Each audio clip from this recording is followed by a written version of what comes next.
Hey everyone, welcome to the CoinGecko 7th anniversary celebration. Firstly, we'd like to thank you for joining us in this celebration. It has been 7 amazing years for us here at CoinGecko. And I remember our early days when I was starting this out with Bobby. We were kind of bootstrapping this together, getting CoinGecko off the ground and the crypto market comparing to when it was back then to how it is today. It is really, really different. And it is great to see how crypto has impacted so many people's lives and how it is bringing in new ideas and new experimentations to the things we are so used to all this while. CoinGecko has grown so much, and just last month, we received over 200 million page views. And once again, we'd like to thank all of you for supporting us, whether you have been here from the beginning or even just last month. We really appreciate your support and patience, and keep your feedback coming so we could always look for ways to improve the product here. To celebrate our 7th anniversary, we have got some exciting things planned for you today. First up, we're going to have a fireside chat with Gareth Emery, trance music producer and DJ, Roneil Rumburg, co-founder at Audius, and Alexei, Falin, co-founder at Rarible, where we'll all be discussing on how the crypto space is opening up new possibilities for creators. And it is great to see how crypto and blockchain is opening up new creative canvases for creators to work with and experiment with and have all the economic incentive aligned for everyone. After that, we'll be announcing the winning NFT design from our competition that we've been doing for the past week. We have received a lot of great submissions and want to thank all of you who have participated. And all of you attendees today will receive a free NFT shortly after the event. And be sure to check your email today. Our lucky draw will also be ending soon at 10 p.m. Eastern Time. So if you haven't joined, this is your last final chance to do so. This lucky draw wouldn't be possible without our awesome reward partners who have sponsored so many great products that are up for grabs. Special thanks and shout out to ExpressVPN, Ledger Wallet, Ballet Wallet, Gala Games, Grid Plus, The Defiant, and Into the Block. Thank you so much for sponsoring the lucky draw. To wrap up our anniversary event, we also love to give a shout out to Vandal and DAO Records for collaborating with us for the after party. So we hope you all will stick around after this event and enjoy some great music. Once again, thank you to everyone here today, and we hope you enjoy what we have for you in store for you today. And let's kick it out. Eric and the Sloth use eToro to trade Bitcoin, Ethereum, and other cryptocurrencies. While Eric gets the latest crypto news and trends on his feed, Sloth is feeding on an apple. Eric does research on crypto trading opportunities, and Sloth is still doing this. When Eric follows and connects with other crypto traders on eToro, Sloth is following his apple. So why are they both such great traders? Because Sloth accidentally used eToro's copy trader to automatically copy all of Eric's trades. So, whenever Eric makes a trade, so does Sloth. Trade like an Eric, or copy like a Sloth, on eToro.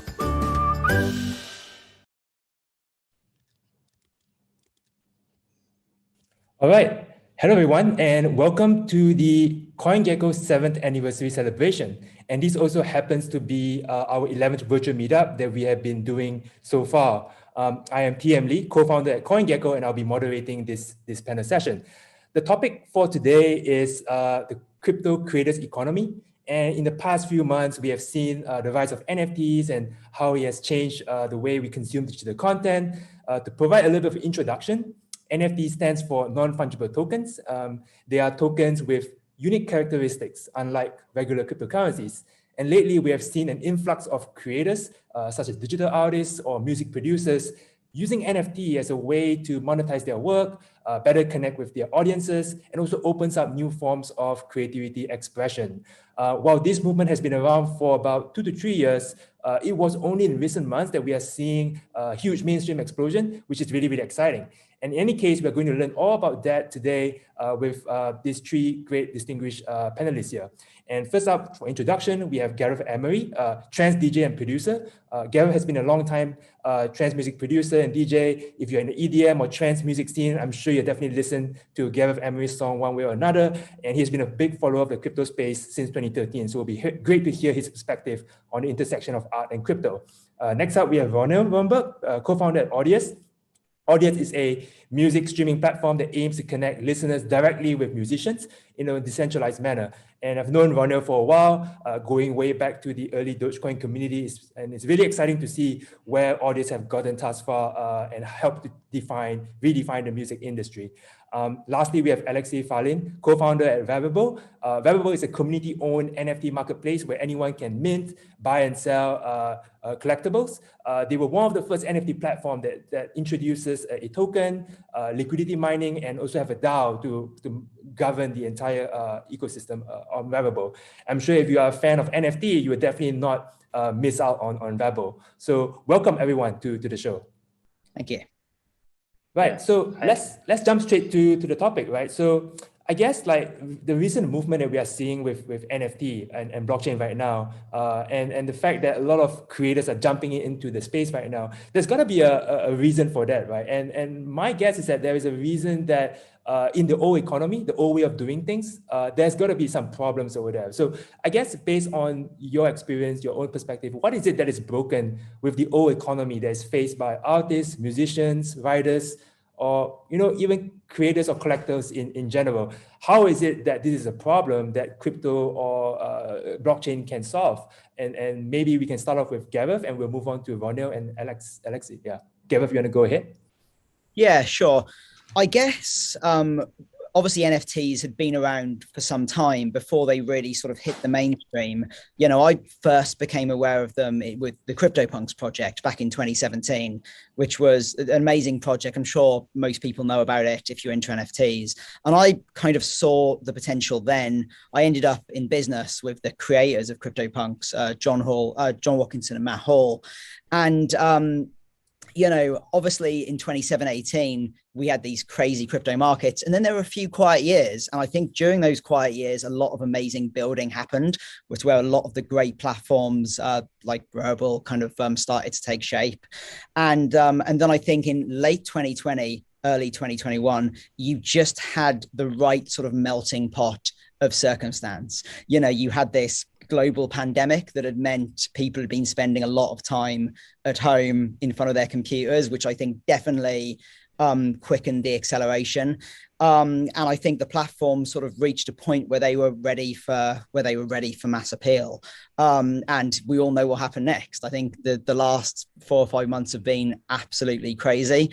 Definitely for me as an artist, probably more so for the two guys who run platforms in the space. And we have so many fundamental problems in the music industry, at least. If you're in it, you know why so many people moved to doing NFTs. Got it. And I think we can go into details in the next question, but I also would like to hear from Roneil and Alexei as well.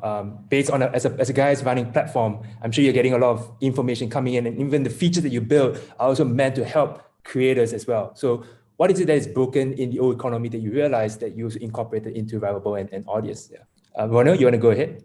Yeah, sure. So, I've always felt like the biggest issue here was that creators of all forms of art don't have control over their audience. They often don't know who they are. They don't have tools to actually like engage with them directly or reach out to them directly. Everything from like on Spotify, for example, you get to email your fans. I think it's about once a year they allow you, and they have this like very prescribed format by which, and Gareth can probably attest to more. But even beyond the music industry, I think the arts and creative work more generally has always seen like some sort of network of kind of like middle men and women, kingmakers of sorts in different ways, in different capacities. And I think that's what, obviously all of us working in crypto are, I think, so excited about here is the opportunity to like, as much as like, Rarible or Audius get referred to as platforms, they really don't behave the way that a platform does in most cases, because there actually isn't like a company sitting in the middle of those transactions happening between people, right? Like in that it kind of from that traditional lens, for example, it's like not possible for something like Audius to kind of, you know, intermediate transactions happening between artists and fans. So like, I think, yeah. And I mean, Audius, the company, when I say that, not like the Audius network protocol. So I think that's the thing that like got us very excited about it. But I always feel like the artist perspective is the most important one. So like I'll always defer to it. When someone like Gareth is on stage with us, his perspective is the one that we should all be paying most attention to. Got it. And yeah, I guess that all makes sense. And we can hold this thought like problems faced by artists and also the features that are being built to cater to them. And I think for Rarible, what's interesting is that it's a mass market platform, right? Like small time artists, big time artists, you know, everyone is using Rarible. And I'm sure like whether you're small or big, you have different kinds of issues and problems that you're facing. So I guess like Alexei, like for your case, like would it be difficult to determine like what feature to build as well in order to solve some of these problems that creators are facing? Yeah. Yeah, in this sense, I would agree with Roneil in most. So what is the difference now? The blockchain is like changing the ownership structure here. So before it was like a user, like creator, then platform, and then content. So we have like 3 layers here, and blockchain just changing these layers. So now you have a creator, then content, and then platform. Because like all these NFTs, they're interoperable, so you can create NFT on Rarible and just go with this NFT. You own this stuff, so you can just put it on Rarible, put it on OpenSea, put it in some service in Audius.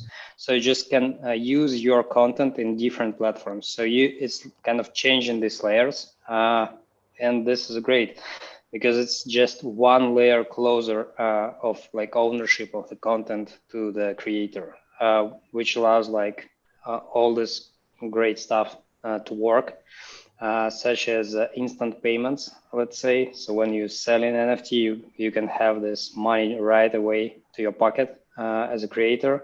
Also, it could be just programmatical royalties. So just a lot of great stuff could be done just because of changing these ownership layers. Yeah, that makes sense. And I think for creators, like largely the problem is that going through middlemen, and then there's a lot of hoops to jump, and then you have a lot of complications over there. I think this goes to the next question, right? So I think Gareth painted a very great picture at the start where there's this tipping point of a pandemic that causes all the creators to look for an alternative solution.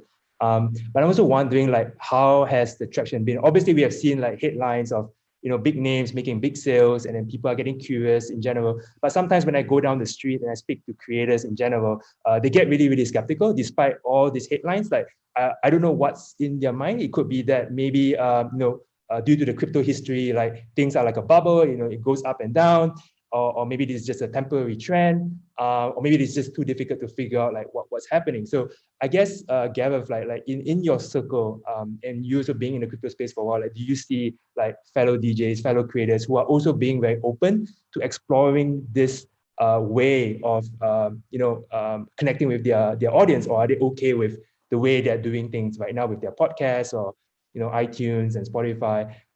Just that sometimes some creators are just very skeptical, and I don't know how we can actually get them to explore this. Yeah, what do you think about that? There's a whole spectrum of reactions from the music industry towards what is going on.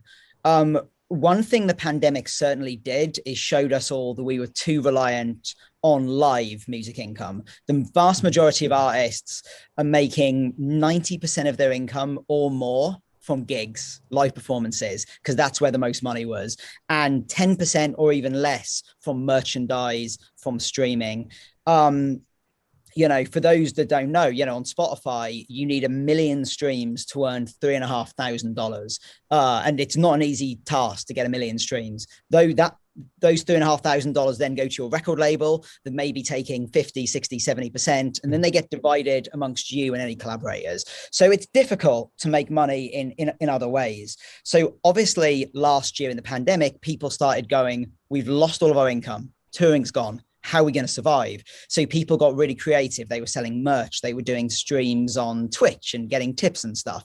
So that really opened people up to doing this sort of thing. I guess where there are still some barriers to adoption, those of us that were into crypto already, we kind of get it. Right? It completely makes sense to take a limited edition piece of art and sell it alongside a song.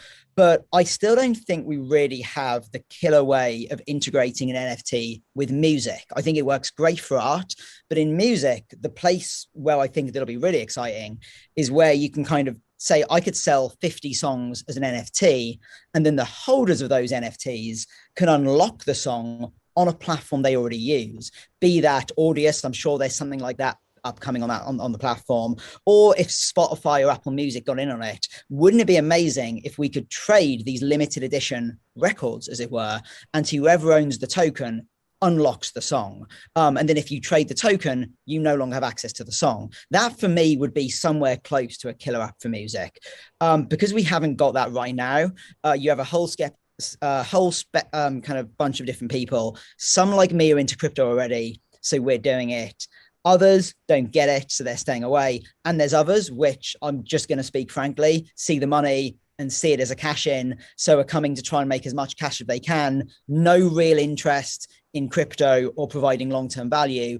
And the moment we're no longer in a bull market like we are now, those people will be gone. And I think that will have poor value implications for their work. But hey, it's been a tough year for music. I'm not going to hit anybody for cashing in, but a lot of it goes on. So yeah, that's the spectrum of artists.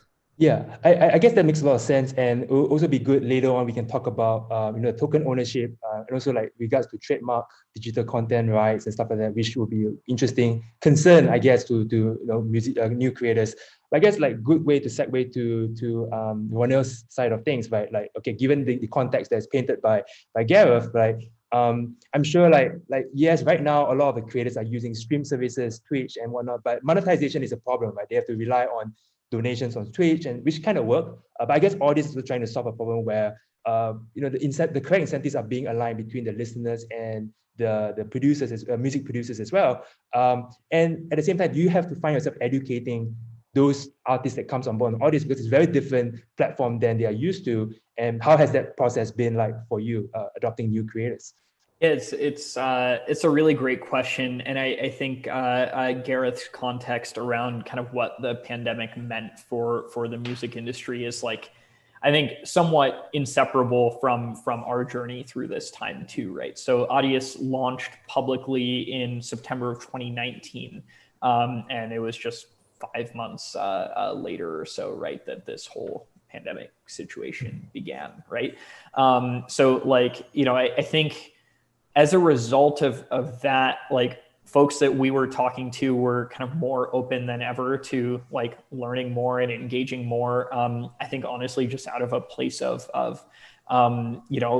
wanting to find new ways to engage with their fans and like wanting to find ways to replace kind of the lost revenue from touring with other things, right? Other sources.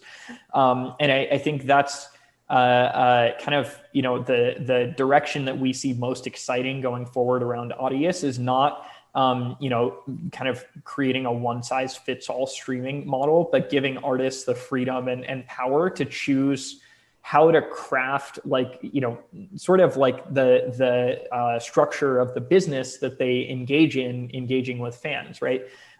Everything from some of our artists are like what Gareth described, wanting to offer limited edition albums, or even like limited edition or kind of like limited slot access to a fan club, for example, where if you're part of the artist fan club, you get access to content either in advance of broader release or some exclusive content, things of that nature. But even, going a step further, like, if you can programmatically gate access to your content on like any sort of input that you might want. We've heard ideas as crazy as like, when you're, at a certain altitude based on like the location sensor in your phone to be able to unlock a piece of content, but like not otherwise, right? And now I don't think there's like a big use case for that, but I guess that goes to say like, when you give artists tools and freedom, you will be very surprised, I think, by like the creative uses they come up with for them. I think that has been the most encouraging thing in our conversations is sort of like, there's definitely a sort of education component that needs to happen. But like once people can overcome like that sort of mental hurdle of like sort of understanding how like a new kind of like, really a new music economy could work, right? They just start getting excited about the possibilities, right? And it's typically like a almost not questions about like broadly how things are working, but more like, could I do this? Could I do this? Could I do this? Could I do this? And when we say yes to everything, and like it's like, well, they haven't been able to do that in any other context. It's not like what Audius has done in that space is like specifically interesting. We're just like cutting out layers of indirection, right? So like there are all these things that become possible as a result of that like we haven't even conceived of yet, but people are like wanting to go do and wanting to go build on top of this tool chain, which is really cool. I mean, I think the long-term, the direction we kind of see this going is for creators to almost like vertically integrate the sort of monetization around their fandom, right? Whether it's merch, whether it's content access, whether it's, live, everything else, but having, I guess, that ownership of that artist-fan relationship, and then being able to vertically integrate all of the financial interactions that happen in that relationship. I think there's just a very cool opportunity to continue to unpack there. And we're only in like the very earliest stages, not just for Audius, but like across crypto, right? I think of figuring out from a usability standpoint and otherwise how all of this is going to play out. Yeah, I guess that sort of makes sense. And I mean, if you look at how when YouTube and SoundCloud started like 10 years ago, they attracted the early adopters, and the tools and the services are all built around them, and then they become their cheerleader, and eventually more people come in. And I sort of see Audius in that same trajectory right now, especially given now with the current bull run, to give all the tools for creators. And so like moving on to Alexei on Rarible side. So obviously the story is a little bit different. Like it's less of a music centric user base. I suppose it started off with maybe JPEG arts and artists in general. And I guess on the digital artist side of things, the problem has been maybe a decade-long thing where digital artists has always find troubles monetizing their artwork, right? They have to put it up on a platform like maybe a gallery or DeviantArt or something like that, and then hope for a commissioning arrangement with some other patrons or someone who wants to buy the artwork. Do you see these people as being your early users at Rarible, or has it been a mixed bag of all kinds of random like artists jumping in, using the platform to begin with in regards to the early adopters? Yeah, we are seeing like different kind of artists. Also, like we have this music artists who are minting on Rarible and using Rarible. Yeah, and also I agree that in this pandemic time, we're seeing like a portion of artists who lose their income that they have previously from galleries, from exhibitions. So yeah, and they just turned themselves into digital artists, and they starting to making money like on Rarible, which is great in our opinion. But it's funny, but first users of Rarible, it was people who complete like very crypto native, and they was in crypto art for the long time. And actually the first kind of well-known guys, they was the one that rejected from other platforms actually, such as like Super Rare.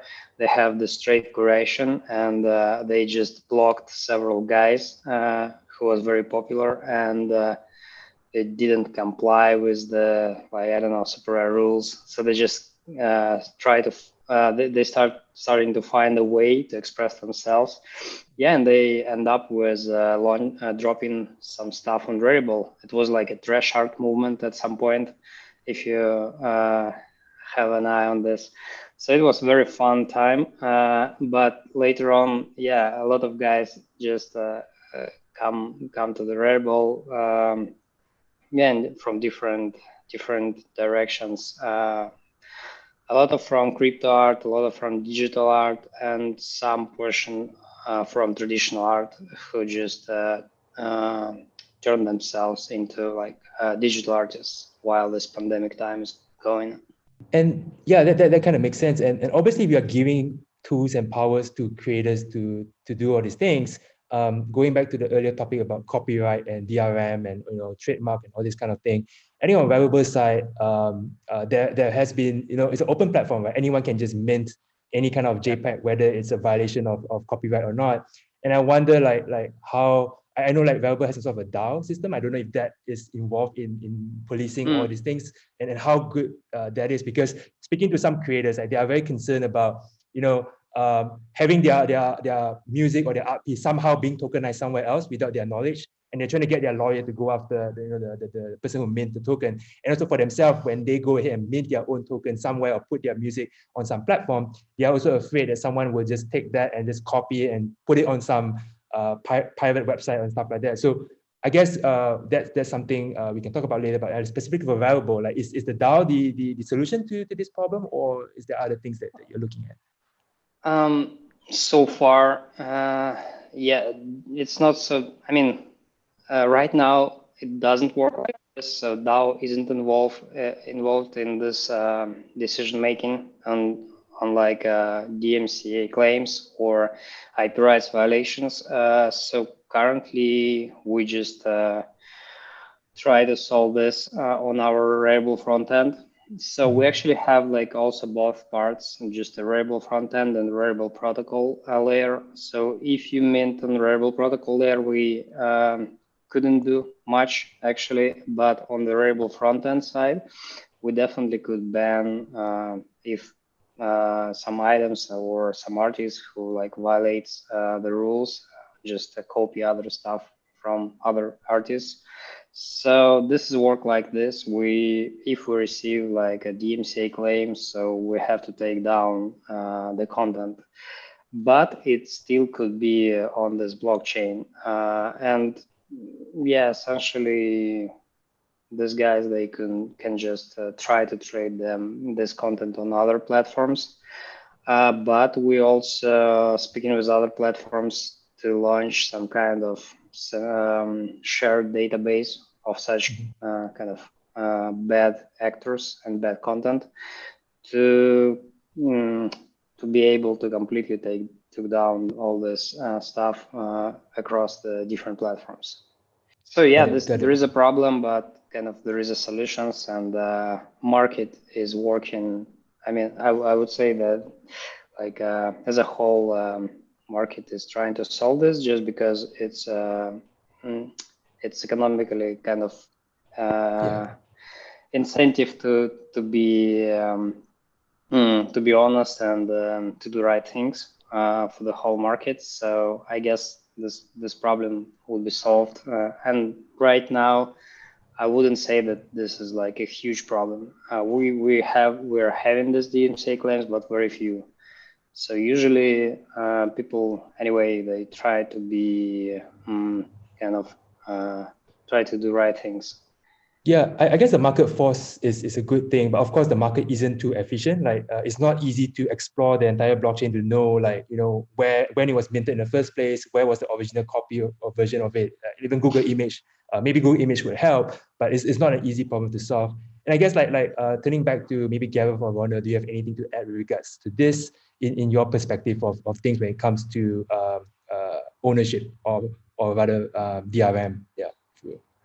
Yeah, I'm happy to chime in. So, we've spent a lot of time kind of thinking on and working on this at Audius. The structure of the Audius networks, like, there's sort of node operators hosting content in a decentralized fashion.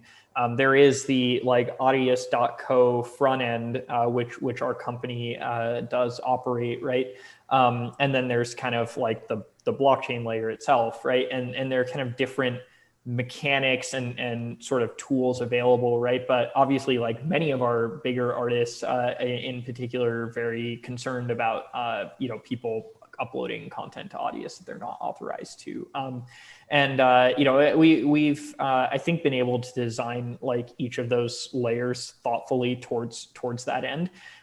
We are fortunate that like the content itself is hosted off chain by this node operator network rather than like kind of being written on chain, right? So the benefit that provides is that like there is a means to get in touch with a node operator and submit to them like a takedown request of sorts. And similarly for our company, right, we can moderate content that is surfaced from our UI.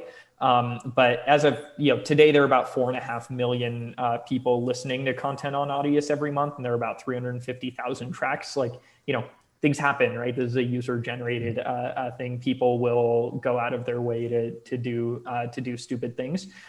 So far, all of these solutions that I just mentioned, though, have been able to be used by institutional rights holders to assert their position here. And I think that's like an important thing, right? I think there's a way to provide the benefits of decentralization without basically, enabling kind of ripping off of folks' content, right? And I think so far Audius has been able to kind of walk that line. But it required a lot of engagement with, even just educating some of those institutional folks on like how to do these things, right? And how to make sure that if they're finding stuff on Audius that they don't want to be there, they aren't just like mad about it, right? And then trying to start suing people that never solves the problem in the way that they expect it to. So yeah, I think it's just an interesting.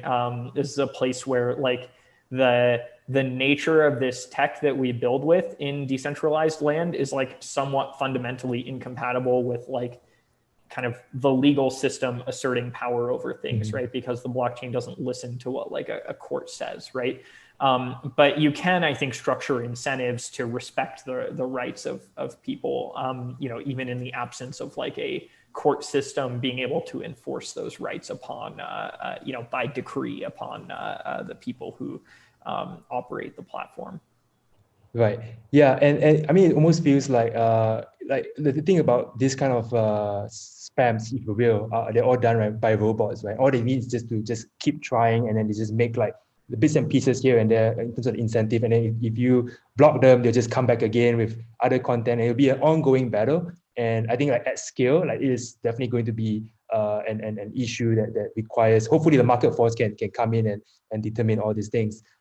Before we move on to the next topic, like Gareth, do you want to talk about anything with regards to digital rights? Or I think I won't say much that hasn't already been said. It's always a trade-off though, right? When you build decentralized technology, you don't have a centralized way of policing it. That's just the trade-off we accept when using these sort of technologies. And as both the other speakers mentioned, we kind of depend on various ways. One is the market, and you've got to hope that when somebody throws up a CryptoPunk copy onto one of the marketplaces, they don't really make much money doing it. That seems to be the case, what I've seen so far. I think the market not buying these things is more effective than takedowns. Obviously, if you have a DAO or something like that in place to stop these things getting visibility, even though they're on chain, that works pretty well. Music is somewhat more difficult because it tends to be streams. People are not at the moment sort of buying one thing. But yeah, I think these are teething issues that we're going to have to work our way through. I think the benefits to decentralized tech is worth it. And I will also point out Spotify and the centralized platforms do also have bots and rigging. It's pretty commonplace. Anybody can go and look on Google and see ways to buy streams on Spotify. And there's even been sort of scams whereby sort of groups of sort of scammers used sort of fake albums with 30-second tracks, which is the minimum length to log a stream on Spotify, with sort of IP addresses across the world, and scammed millions out of that system. That's a big one that got discovered. You can be sure there's hundreds of others that don't get discovered. So it is an issue, but it's not just one that applies to the decentralized technologies. Got it. That makes total sense. And all right, so moving on, I mean, we talk about markets, right? So I think it's good to just talk a little bit about this right now. And obviously the whole crypto market is seeing like a boom, like Bitcoin is hitting 60K, ETH at 2K, and then NFT sort of like a natural follow on. Like every time when the crypto market booms, and then the NFT will proceed next.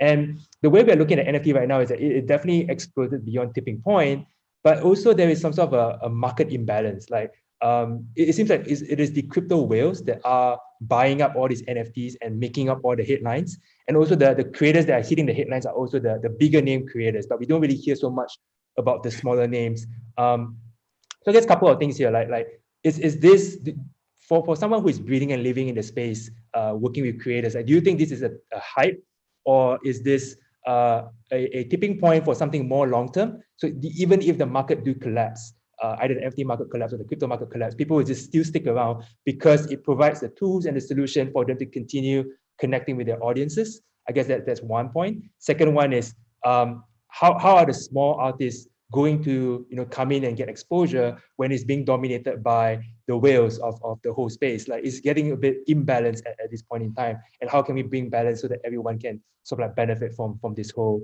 economy? So I guess we can start off with maybe Gareth, if you want to go ahead and take this first. Yeah, I think it's a few really interesting points to unpack there.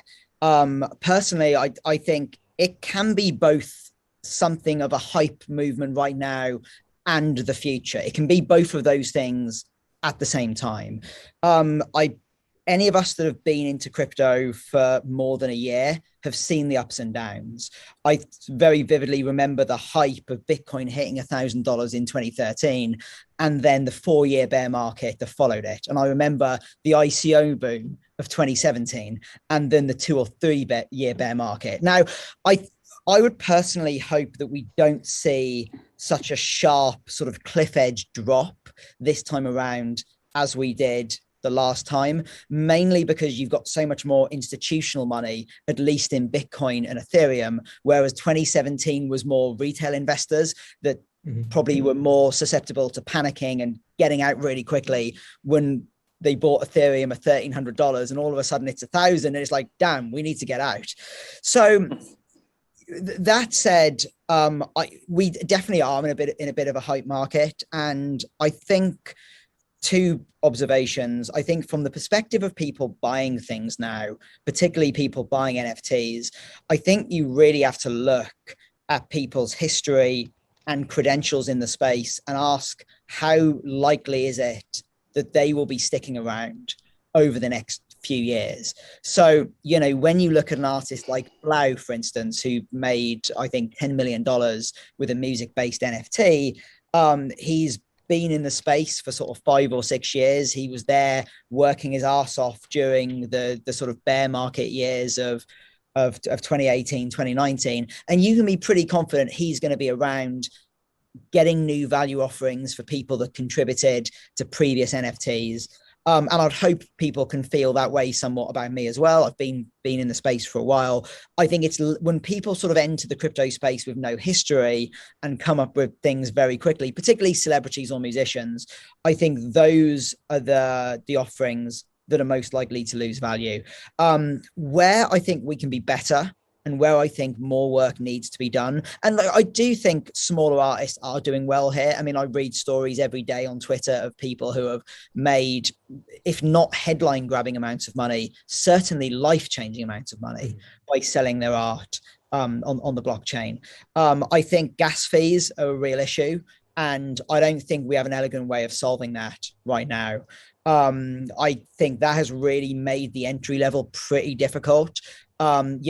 I was seeing costs of like $500 or $600, and this was a high gas day, but last time I minted an item, it cost me $500 or $600. And, for me, I can sustain that and still sell the thing at a profit. I think very few entry level artists could.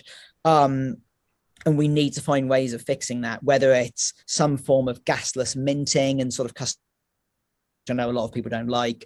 Maybe it's side chains. I know there's talk of Matic, the Ethereum sidechain, solving some of these problems, but we've got to have a situation where people can make these things for almost nothing, so they can sell them for $5 or even give them away for free, and they're not losing money on it. That would be my biggest thing that as an industry we got to do better at.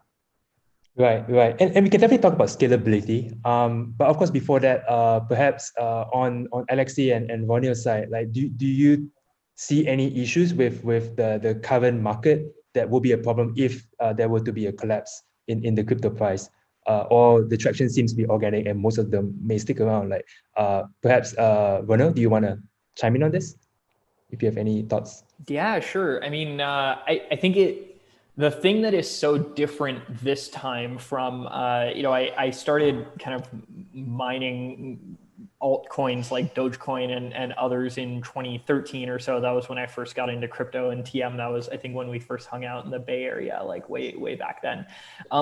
No one was actually like using these things to do anything for the most part, right? And I think that was like mostly true through 2017, right? Like a lot of what fueled that boom was this kind of like, this virtuous cycle of people needing to buy ETH to buy into ICOs, and then ICOs doing well, and then them being able to like sell back into ETH and then buy into the next ICO. But it was like, because you had to like almost go through ETH to get into those things, that pushed the price of ETH up, which then pushed the price of everything else up when it traded against ETH. No one was actually using any of those products, right? Whereas this time, I mean, look, we are in a boom. I am guessing in 12 to 18 to 24 months, however long, right? Like we will go through some form of correction at some point. But the people who are getting value by using these tools are going to keep getting that value, right? Like I don't think the folks who are selling like NFTs of their cool art and being able to engage with their fans through that art are going to like stop doing that, right? I mean, it's great to make money, but I think what's motivating most of these folks is that they now have a way to actually distribute this digital art, and monetize it, right? I think it's our job as folks like building in the space, or at least for like folks wanting to push the space forward, to like onboard as many people as we can, to educate as many people as we can. But I think this time around, like people are going to be sticking around, right? Like the average Audius user has no idea what the price of the Audius token is, nor do they care, right? They just want to listen to music, and as long as there is like cool music to find on Audius, they will keep coming back. And as long as artists are finding an audience for their music here, they will keep uploading it, right? I think the same thing will happen in the NFT ecosystem and elsewhere, right? I actually think there's kind of a like, this is a very small thing about the NFT ecosystem, but like most of these are not priced against ETH, which is actually like a very positive thing, right? Because it means that things aren't rising and falling in a correlated fashion, right? Like if people are actually taking like USDC or things like that to go buy an NFT, that's, like, it's not like that's somehow, they're 10 times richer today than they were like 6 months ago, right? Like they're actually spending real, kind of fiat currency that has been depreciating in value for the last 6 months on that thing. So, I mean, I do like, things are different, I think, but we also will go through a correction at some point, but we'll end up at like a much higher kind of baseline level of activity than we had before that. And I think people getting real value out of this stuff will continue to, right? Got it. That make total sense. And in regards to like variables, like Alexei on your side, right? We're seeing like in the market, like big brands going to variable to do like an NFT, and then it gets scooped up for like, crazy price, right? And that sort of seems that, all these big brands coming in, they didn't really have to do too much marketing because they already have the brand awareness. They come to variable and drop the art there. But then for the smaller artists, they really need to figure out how to work their MetaMask, how to get their marketing working, which then feels that majority of the transactions are being dominated by the big names. But I think on your side, like, are you doing much to sort of like ensure that it's not too skewed towards one market power within the variable platform itself? Or I kind of see that as sort of an issue as well. But I don't know, because these guys are in it right now, but I don't know if they'll be in it when the market tanks as well. So we'll have to get your take on that. Yeah, so agree on that. Right now we're seeing like lots of people out of crypto using Rarible. It's like a starting point for them for entering this crypto space, which is really, really hard for them just because they have to spend like at least a day to understand how to work with a crypto wallet, MetaMask, all this stuff. So we are trying to solve this. It's essentially should be somehow abstracted away from the user, but still being like same on the same security level. So we definitely need credit card support. And after all this will happen, for lots of people, this market would be just the same content market. So they wouldn't feel like it's a crypto market. And in this sense, we could we could hope that this NFT space wouldn't be even like closely tied with Bitcoin, Ethereum, and crypto market prices. So it could be just a separate space. And coming back to your question in terms of having like big whales or big brands selling for Rarible. So yes, it is definitely happening. But in terms of right now, in terms of transactions, I guess this is not the majority. So a lot of we are seeing like a huge tail of small artist transactions. Yeah, in volumes, in terms of volumes, I guess the very popular guys, they are doing like the biggest portion of the volume. But in terms of number of transactions, small guys, small artists, they are making like more in terms of just a long tail of small transactions. Got it. And this ties back very well to, I mean, we brought up about scalability, right? And I think on Rarible, in order to mint a token right now on Ethereum chain, I think it takes about $100. So you got to sell at least right? Yeah, right. There is this issue, but we also have this lazy minting tech, which allows you to mint for free, and the actual cost of minting would be paid during the event of sale. So we just move in this cost from creator to buyer, which is kind of solving this problem, but the problem still exists because you couldn't sell cheap things because, I mean, this cost of transaction would be higher than the item itself. So yeah, we are exploring different layer 2, layer 1 solutions, and our approach here is to support several of them, just because it looks like this scalability solutions, they kind of fragment the space. So some content, different project, have like different content and spaces. They tend to go to different solutions, and that's why yeah, we have to support like several of them. We have this Flow blockchain with lots of value there already. We have this Matic with lots of gaming items, which is also kind of should be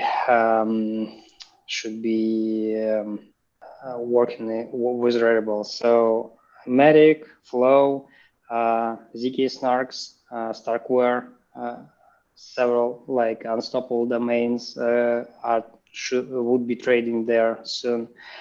Yeah, so it would be interesting time just to see how this market will evolve and what networks will receive what kind of value, what kind of NFTs. So probably, I mean, definitely for the first several years, it would be some kind of fragmentation, and we have to support several blockchains.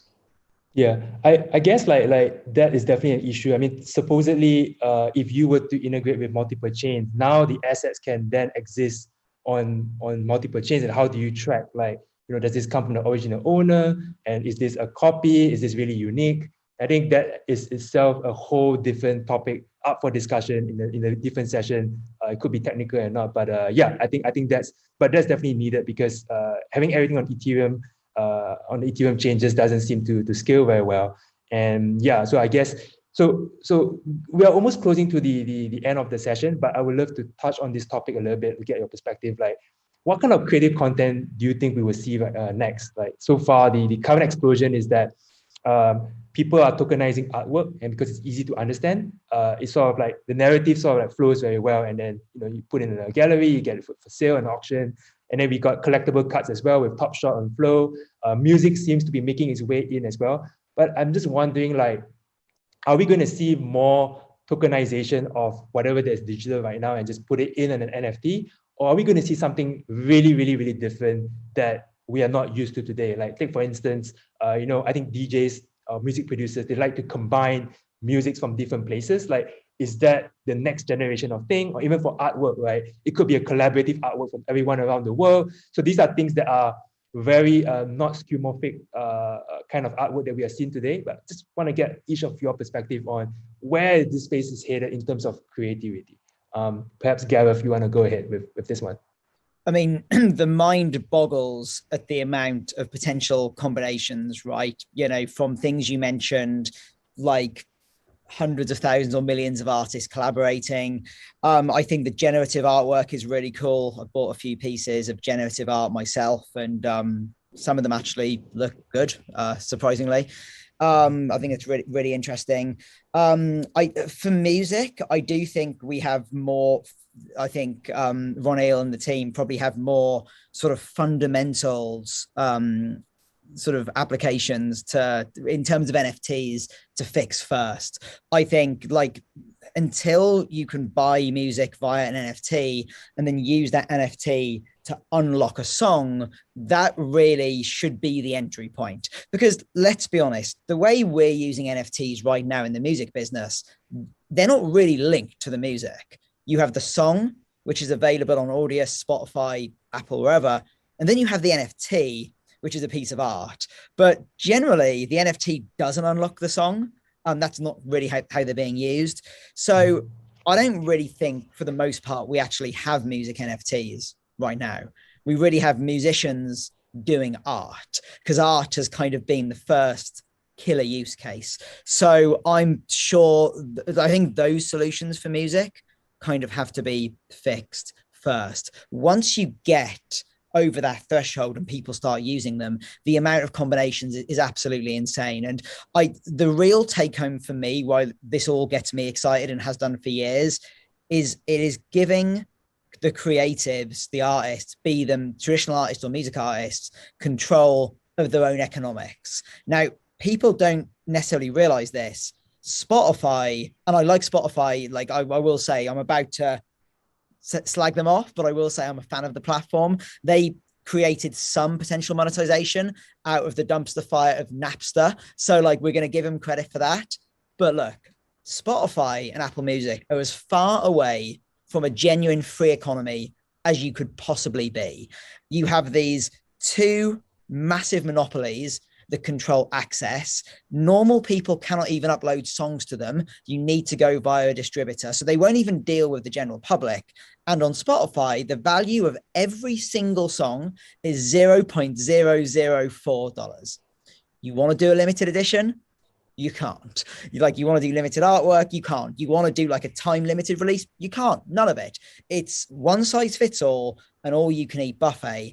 And I think ultimately, and Roneil kind of said something like this earlier, it's not, I think how music will be won is not by rebuilding Spotify on the blockchain, because then you just get a company with all the problems of Spotify, but it's built decentralized rather than centralized.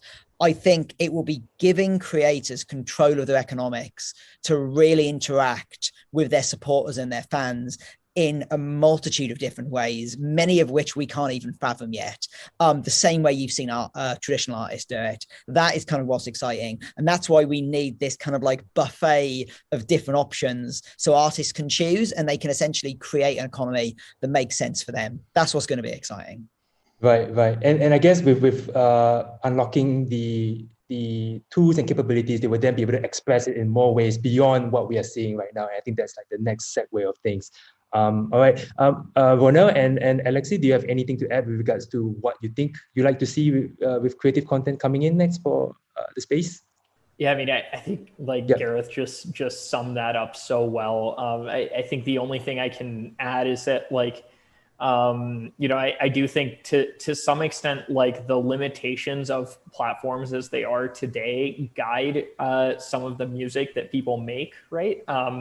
And I think when you remove those limitations, we're going to get to see just so much interesting different kind of form factors, if you will, of content that people will get to explore, because they're not having to fit something into what the Spotify algorithm wants to be serving into playlists or into wherever, right? Like music is not one size fits all. No form of art is one size fits all. And I think every every creator has a different type of fan base, right? That they will be wanting to monetize in different ways and choosing to monetize in different ways. But yeah, the only additional thing I can really add there is around the content, right? When we get to see people being able to experiment with different forms of content, right? And what's funny too in NFTs, this is something that's like frustrating me quite a bit right now. We're seeing people shoehorn things into this form factor of like, I have a short video tied to like, a very limited edition number of tokens and resell them. I think in like 10 years, we're going to look back on NFTs the way that like, in today in 2021, we might think about HTML, right? Like, yeah, HTML was a great enabler of all these cool things that happened, but like, we don't talk about like the HTML space today, right? You think about like Facebook and Google and whatever other like cool products were enabled by those things. I think we're in the same phase of this for NFTs, right? Like this is a really cool primitive, but like, why are we kind of boxing ourselves into a very specific form of what that is, right? And when you open your mind up to like, this is just, effectively like ownable media, right? Of sorts, right? Why do they need to be limited? Like if as an artist, if you want to be able to sell like album NFTs, for example, why not have an unlimited number of them? Or maybe for the first year the album is out, you sell as many as people want. And then, you can sort of like, close up access or create scarcity later, right? I worry that we're repeating some of the same mistakes that like, prior platforms have. But the cool thing about crypto and what Alexei mentioned earlier is that everyone's audience is portable here, right? Like if you don't like what Audius is doing, you can take your fan base and like, you can still leverage that in other platforms, and you can like walk away with it, right? It's not like these sort of wall gardens of the traditional web where, you build up a following on Twitter and then that is completely useless anywhere else, right? You can't use your Twitter following to get like Patreon subscribers, for example, right? I think that hopefully means the pace of innovation here will be faster, but I also think there are going to be a lot of false starts along the way. Right, that makes total sense. Alexei, like do you think this is something that you want to touch base on, or I can go on to the closing note of a question with regards to how do you think people should get started in NFT? Yeah, just before that. Yeah, just probably a couple of words. Both speakers described like very well all the situation. So NFT is just a great primitive, and we will see lots of new different services on top. So just we will see this interactions with DeFi space just to have the loans that you could just get a loan on top of your NFT or like other financial services. So this is really, really kind of very beginning of the space. Now people just trying to mint their content and sell. It's like very straightforward. But later on, we will see like different applications on the blockchain with the same primitive, like NFT you can put in one service or you can just build like a set of different interactions and kind of lock this in one new product, and just you can issue NFT, put it somewhere else, just make some transactions and get, I don't know, get your revenue with some additional profit or something like this. So we will see different new stuff, and it will be very exciting. I mean, we are very excited to see this. Yeah, but by the way you put it, it sounded like while things are complex right now, it's just going to get more and more complex when, you know, this becomes just a building blocks for something much bigger, right? And I think it's also a great moment for creators to get involved as early as possible, to just like go through the journey, go through the adventure, because this knowledge tree kind of like build up by itself, like just like how it became to crypto today than it is like 5 years ago. It's very different going through the whole adventure. And I guess like we're running out of time, and probably want to just touch on one last question for all of you. I guess we can start with Alexei. Like, let's say if you are to give an advice to a budding creator, someone who wants to get started, he has no knowledge about crypto, how would you suggest him or her to get started? What would be the general advice for a starting point that you would give to a creator? Actually, lots of services in the space, they're referring people to Rarible initially if the artists just want to start, just because we from the very beginning we have this issuing tool which is very, very simple. I mean, as it could be nowadays in crypto. So yeah, just try to mint your first NFT. Just try to put it on sale, to send it, to promote this in your social networks. I guess it would be just a great start. Mm-hmm. Got it. Makes sense. Roneil, like any thoughts on that? Yeah, I mean, I think, you know, just I would say start using these things, right? And learning about them.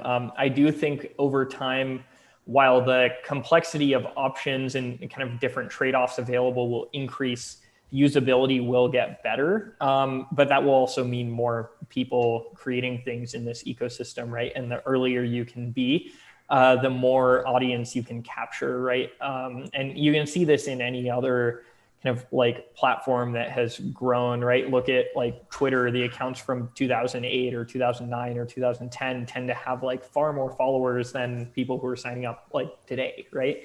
You know, there are sort of these reinforcing benefits that accrue to the people who like, you know, kind of ride the wave of the growth of the ecosystem versus people who try to come in once it's already established, right? And that means you're taking on risk along the way, right? Because you don't know. I mean, maybe all of this will like turn into nothing or something, right? But if it does turn into something, and I think we have already seen, you know, in the last like 12 months or so that like clearly there is something here that will be durable and lasting. You know, it just like I feel like you know, what do you have to lose almost by, you know, maybe a little bit of time and energy and whatnot, but there's so much to potentially be gained by playing around here, right? Yeah, absolutely. There's really nothing to lose just trying out. I mean, it's the whole experience that counts. Like you as long as you expect nothing, I guess that's a good way to start. Yeah, makes sense. Gareth, like any last notes on this? Yeah, I think Alexei and Roneil gave great advice. So I'll try not to echo what they've already said. I obviously agree.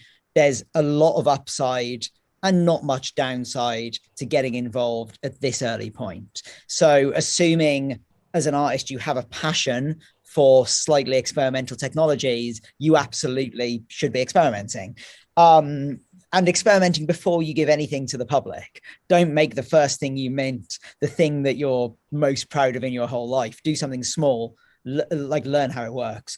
And then my only other point, which is may seem a little counterintuitive, I think a lot of artists in these sort of times get very, very obsessed with stuff other than making the art, right? They get obsessed with what social media platform are they supposed to be on? How are they selling their NFTs? And it's quite easy for them to spend 80% of their time doing all this stuff, marketing, social media, NFTs, building an audience, and 20% of time making the art. And I would suggest that is potentially the wrong way around, because when you focus your time on making the art great, all this other stuff becomes much, much easier.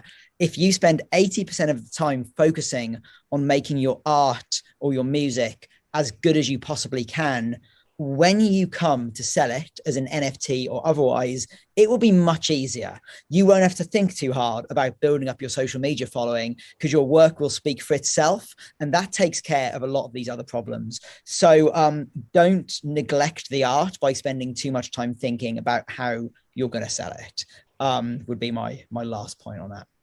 Very, very good advice, I would say. Yeah, and I guess that's all we have the time now, and we'd like to wrap things up. And I hope creators out there who has been listening to this session learn a lot. I mean, I personally have learned a lot as well from the speakers here. So thank you everyone for joining us in this meetup. And this concludes this panel session on crypto's economy. And hopefully we can see more experiments and more innovation coming up from this space, which I think is really, really exciting.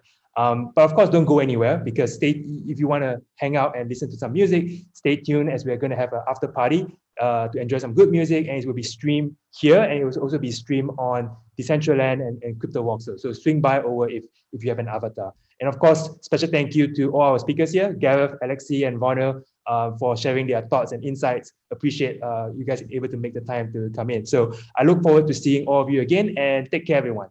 Bye-bye. Bye. Cheers. Bye. Meet Chris and Mark. They've both heard of Bitcoin and Ethereum. But while Chris is using eToro to trade top cryptocurrencies, Mark keeps getting cold feet. Chris uses eToro's simple and intuitive platform to build his own crypto portfolio. And Mark is still waiting for a sign. And connects with other experienced traders on eToro. Mark is following the advice of Eugene, a friend who prefers to keep his money where he can see it. Chris uses eToro's copy trader to automatically replicate the portfolios of leading traders in real time, while Mark is still searching for answers.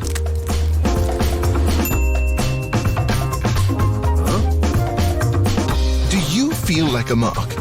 Join eToro and gain the confidence you need to trade crypto. eToro. Sign up for free.